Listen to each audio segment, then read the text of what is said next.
gonna say this, that I am against DEI for DEI's sake. I'm for DEI of giving yourself a competitive advantage. And if it's anybody who is deserving of DEI protections, are people with disabilities. People all forget that They forget it's like if you're blind, handicapped, whatever.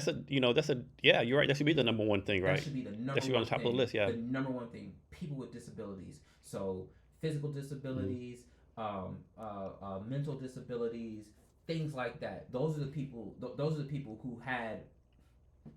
Those are the people who, regardless if you black, white, right, you're gonna find somebody with a disability, Yeah. regardless of that. I think those are the people. Those have been the forgotten people, and those have been the overlooked people, and those are the people who have not been included in our societies. Think about it in this perspective. Does this building have an elevator? Yeah, but it's very small. Right. So think about that. So are people who have disabilities included in that? And actually, I have a guest coming on in a couple of weeks. He's in the elevator. I had to have him like measure his wheelchair, and I went to measure the door to make sure he could fit in right. Because I was concerned, like, because it's a really small elevator, I was concerned it wouldn't fit in right. Well, think about it this way. What about old people? Yeah. Right. So people or let me put it like this: differently abled people. Right. That's where my focus on DEI is people who are differently abled. So I mean, in my campaign, I had a person who was blind on my campaign. Right, just to show I walk and I live this. yeah, nice. So next, you also do something with the Best Buy and C Spot, Yeah. helping young people do business or something. Can you talk about that? In Yeah. Bellevue, correct? Yeah, in Bellevue with the boys in partnership with Best Buy, Seed Spot, and the Boys and Girls Club in Bellevue.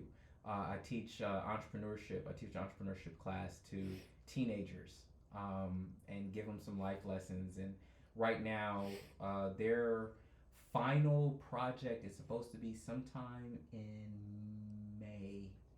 We were going to, I forgot what date that we had, and we just talked about it. But they're going to be presenting their business ideas, and we're going to be doing a podcast where they get to present their business ideas. Okay, nice. Yeah. So next, talk about what you're doing, like as far as startups in the area, and especially like with venture mechanics and all that kind of stuff. Absolutely. Shout out to Ron, Venture Mechanics. As folks may or may not know, I'm the diversity czar at Venture Mechanics, and so all of the diversity and equity groups, so the Black founders and funders, Latino founders and funders, Filipino founders and funders, veterans founders and funders, LGBT founders and funders groups. I have all been involved in the creation of those particular groups. It's helping out with the startup Saturdays that we've had, the summit for underrepresented founders that we were putting on quarterly. I love. There's no energy like startup energy. And in fact, that's where we met. No energy like startup energy, man. So yeah. So I have to ask you. So you're doing all this, but you actually have a real job at a major corporation, right?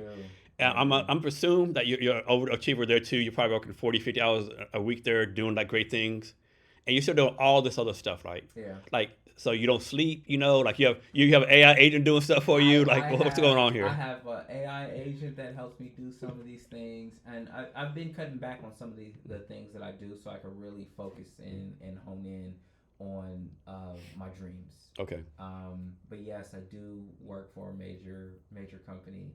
I work for Boeing. Okay. On the defense side of things. So okay. Yeah. And you're able to use your experience working for the Navy before at this current job? Absolutely. What I found out, man, is that I am great at integration. I am great at taking all these different teams and getting them to work together. I'm great at that. So yeah. Okay. Yeah. So this question might throw you off. Are you happy right now? I am. Okay. I am. I'm very happy right Good. now. I am. I am getting to know myself better and even learning to have an even better relationship with myself. Is it important to you to have a legacy? Very important. Okay. Very important. The legacy that you create is the impact that you've had on others people's lives. Okay. Next question. You have two options. Like, suppose you're 20 years old right now, right? Okay. Option one, you live a normal life. You get sick and all. You work some jobs. Yeah. You live like 80 years old, right? But you live completely average life. 2 generations after you die, no one knows who you are. But regular life, whatever. Like you're not poor enough to just regular middle class life. Yeah. You cure cancer.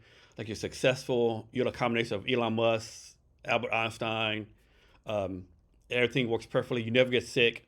You're up 24/7. You never get tired, right?